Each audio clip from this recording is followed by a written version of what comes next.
नंद में जैसा कि आपने देखा, अब आने वाला है कहानी में नया ट्विस्ट। उधर गौहर गुल की माँ को और बाद में गुल के मुंह पे थप्पड़ मारती है, क्योंकि गुल कह देती है कि बच्चा नहीं आएगा। गौहर बच्चे की रट लगाती है, क्योंकि उमर उसे देखकर वहां से भाग जाता है और गौहर को गुस्सा आ जाता है गुल की बात पे और उसे मारती है। और गौहर उसे मारती है, ऊपर से उसकी माँ आ जाती है और वो अपनी बच्ची को कहती है मेरी बच्ची को बचाओ। और अफशा आती है और अफशा उसे कहती है कि बच्चा मैं लेकर आऊंगी, तुम इसको छोड़ दो। वो गुल को छोड़ देती है और साथ ही अफशा उसे यकीन दिलाती है कि मैं बच्चे को लेकर आऊंगी और दूध देती है, क्योंकि वो पीती नहीं। उसे यही कहती है कि अगर बच्चे को मिलना है तो दूध तुम्हें पीना होगा। उधर गुल और उसकी माँ आग मुंह से उगल रही होती है और ऊपर से हसन आ जाता है। हसन को देखकर कहती है कि खुदा करे उसके हाथ टूट जाए। तो वो कहता है कि वो तो मेरी बहन है, उसकी इस वक्त तबीयत ठीक नहीं है, आप उसके सामने ना जाएं।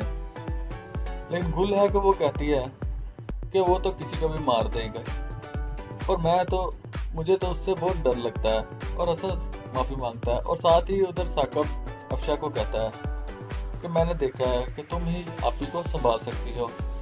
अगर तुम्हारे दिल में कोई ऐसा ख्याल है तो तुम मुझे बता दो कि इसके दिल में तो कुछ भी नहीं है। तो ये तो शक डाला है गुल और उसकी माँ ने, खुद ट्वीट रखकर इसे बदनाम किया।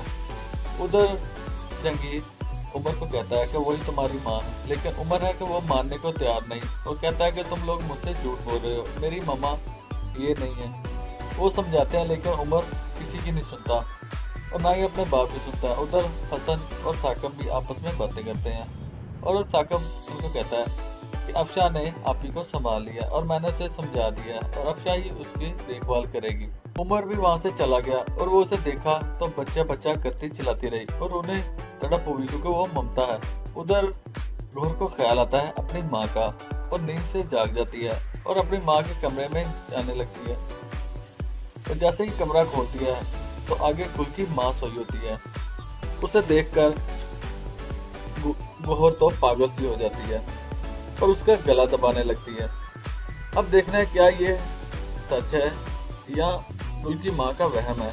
उधर गुल और उसकी माँ अपनी नई चाल चलती हैं और उसे खाने में जहर भी देती हैं और अफशा बचा लेती है। लेकिन फिर भी हसन अफशा के ऊपर चीखता चलाता है कि हमने तुम्हें माफ भी कर दिया था, फिर भी तुमने अपनी हालत नहीं छोड़ी।